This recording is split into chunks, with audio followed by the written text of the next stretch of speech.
The backyard pulsed with the hum of corporate chatter, the clink of beer bottles, and the sizzle of burgers on the grill. But all I could hear was the sharp, jagged edge of my wife's laugh, forced, too loud, slicing through the warm July air.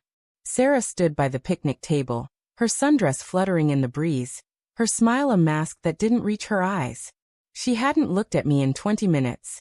Not since we arrived at her office barbecue and she'd drifted to the far side of the lawn, her shoulders stiff, her glances anywhere but mine. I gripped my soda can, the aluminum cold and slick against my palm, and told myself it was nothing. Just her work persona, the polished version she wore like armor around her colleagues. But the knot in my gut tightened when her boss, Vanessa, sauntered over, her red lipstick catching the sunlight as she leaned close and murmured, "Is he available? I've been wanting to ask him for coffee." The words hit like a punch, low and dirty. I froze, my breath catching as I stood near the buffet table, a plastic plate of potato salad trembling in my hand. Sarah, refilling her plate with watermelon slices, went rigid, her fingers hovering over the fruit. She'd heard it too. Her eyes flicked to mine for the first time all evening. And in that split second, I saw something flicker, guilt, fear, or something worse. The world tilted, the laughter and chatter fading into a dull roar, and all I could think was, what does she know that I don't? I forced a smile, nodding at Vanessa, who raised her glass with a playful wink before drifting back into the crowd. Sarah turned away, her movements jerky, piling more food she wouldn't eat onto her plate. My heart thudded, a slow, sick rhythm. We'd been married 8 years, built a life of quiet routines. Coffee on Sundays, her head on my chest during late-night movies. But lately, those moments felt like relics, fragile and distant. She'd been late coming home, her phone buzzing at odd hours, her answers vague.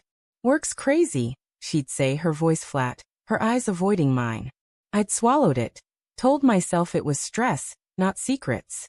Now Vanessa's words echoed, a crack in the frame of our marriage. "Everything okay?" I asked, stepping closer, my voice low but steady, though my pulse hammered. Sarah's shoulders twitched, and she set her plate down too hard, the plastic clattering against the table. "Fine," she said, too quick, her smile tight as she brushed past me toward the drink cooler.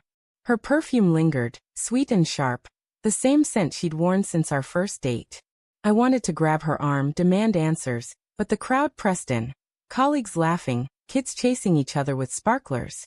I followed her instead, my steps heavy, the grass soft under my sneakers. At the cooler, she fumbled with a water bottle, her fingers trembling. "You're acting weird," I said, softer now, trying to keep the accusation out of my voice. "What's going on, Sarah?" She spun to face me, her eyes flashing with something raw, anger maybe, or panic. "Nothing's going on, Matt. God, can't I just enjoy the party?"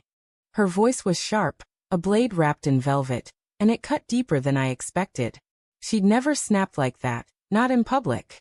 I stepped back, the air thick with unspoken things, and noticed her glance dart toward the patio where Vanessa stood, laughing with a group of suits. The rest of the evening blurred, small talk with strangers, the tang of barbecue sauce, the heat of the setting sun on my neck. Sarah stayed close to her coworkers, her laughter louder each time Vanessa was near. I watched her, cataloging every gesture. The way she tucked her hair behind her ear, a nervous habit. The way she checked her phone when she thought I wasn't looking. Each moment stacked like kindling, feeding the fire in my chest. Was it Vanessa? Someone else? Or was I imagining it? Twisting innocent moments into something sinister? By the time we drove home, the silence in the car was suffocating. The streetlights flickered across Sarah's face, her jaw tight, her hands knotted in her lap. I wanted to ask, who is it? What's happening to us? But the words stuck, heavy as stones. Instead I said, Vanessa seems friendly. Sarah's head snapped toward me, her eyes wide for a moment before narrowing. She's my boss, Matt. She's just being nice. Her voice was brittle, like glass about to shatter. I nodded, gripping the steering wheel until my knuckles whitened, the hum of the engine filling the void. At home, Sarah disappeared into the bathroom, the shower hissing to life. I sat on the couch, staring at the framed photo on the mantel, us at the beach, her arms around me, both of us laughing. My chest ached, a hollow gnawing pain.